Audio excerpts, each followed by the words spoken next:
এটা আন্তর্জাতিক মানদণ্ডে পরীক্ষিত একটি বিচার হবে।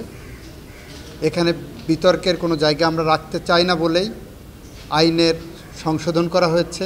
যা যা প্রয়োজন একটি নিরপেক্ষ, স্বচ্ছ, জবাবদিহিতামূলক এবং ন্যায় বিচার প্রতিষ্ঠা করার জন্য যা যা প্রয়োজন তা সবই এখানে নিশ্চিত করা হবে বলে আমি প্রত্যাশা করি, এবং সেখানে অ্যাটর্নি জেনারেল অফিসের কোনো সহযোগিতা লাগলে আমরা করব।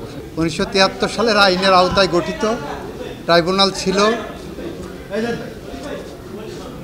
এবং সেই ট্রাইব্যুনালের কন্টিনিউড প্রসেস। এটা মানবতা বিরোধী অপরাধের যে আইনটা, সেই আইনটা 1973 সালের 19 নম্বর আইন, সেই আইনের আওতায় এই ট্রাইব্যুনাল গঠিত হয়েছে এবং এই ট্রাইব্যুনাল ফরমেশনে ছিল না বেশ কিছুদিন, আবার ট্রাইব্যুনাল তার কার্যক্রম শুরু করেছে এবং স্ট্রাকচার, যেটা ইনফ্রাস্ট্রাকচার ডেভেলপমেন্ট করা হলো, রিকনস্টিটিউট করা হলো, সেটা part of the routine work.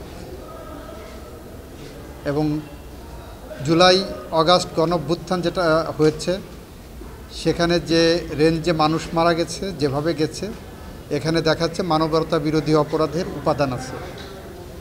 আইনের যে ডেফিনেশন আছে, সেই ডেফিনেশনের মধ্যে ক্রাইম এগেনস্ট হিউম্যানিটি আইসিসি স্ট্যাটিউটের আন্ডারে যে ডেফিনেশন, আমাদের 1973 সালের আইনেও সেই একই ডেফিনেশন আছে।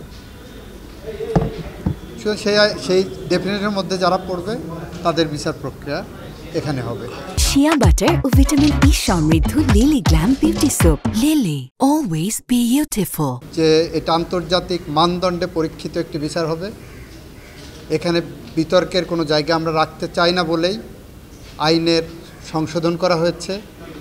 কনসালটেশনের বেসিসে আইন সংশোধন করা হয়েছে এখানে, এবং সেখানে যা যা প্রয়োজন একটি নিরপেক্ষ, স্বচ্ছ, জবাবদিহিতামূলক এবং ন্যায় বিচার প্রতিষ্ঠা করার জন্য যা যা প্রয়োজন তা সবই এখানে নিশ্চিত করা হবে বলে আমি প্রত্যাশা করি, এবং সেখানে অ্যাটর্নি জেনারেল অফিসের কোনো সহযোগিতা লাগলে আমরা করব। সেটা রাষ্ট্রীয় কোনো প্রভাব আমি তো আগেও ছিল না, এখনও দেখি না।